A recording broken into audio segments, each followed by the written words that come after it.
Alright, so now that I've done one, I've gotten an idea of how it's supposed to go and what the instructions are trying to tell you. Here's some things for noobs that would have helped me.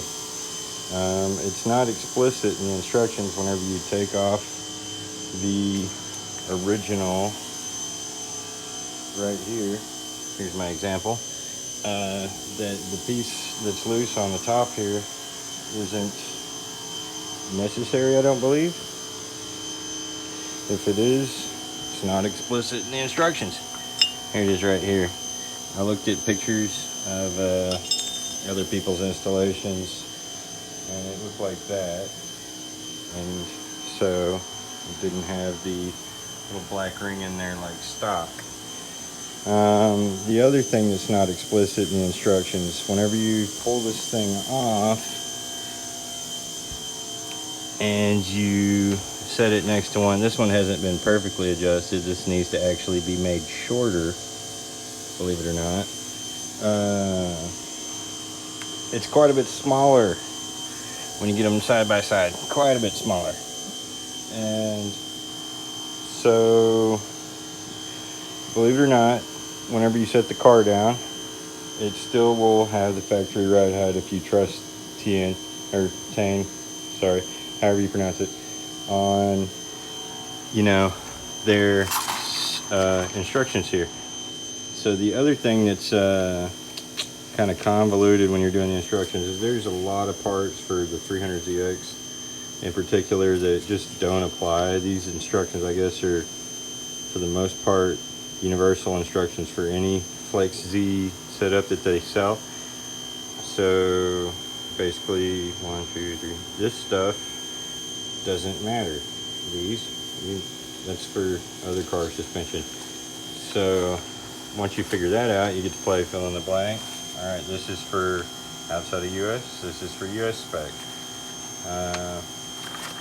And then you get to make sure and measure all these components on these. So this doesn't say, but this one is just the front and this one's just the rear.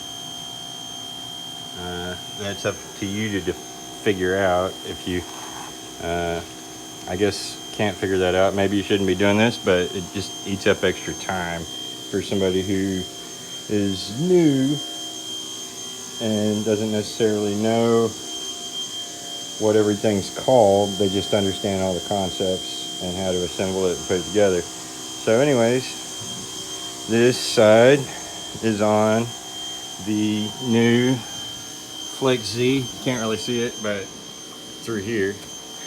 And it's pretty much using their specs. I took it around the block. Feels factory. With it tick back 8 notches on the settings up here for the dampener. And these pieces all spaced at the cryptically determined intervals, cryptically presented intervals.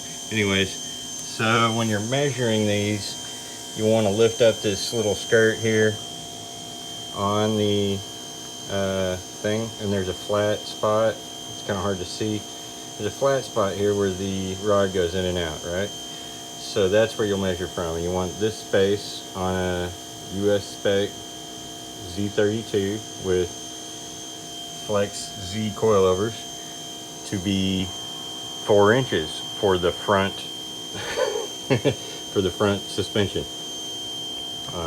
This space right here needs to be 1.1 inches from the center of this to the top of this. Needs to be 10.8 inches. Anyways, 7.9 between the center here and this piece right here, center here. I'm sorry, my camera work's not been the best, but my point is,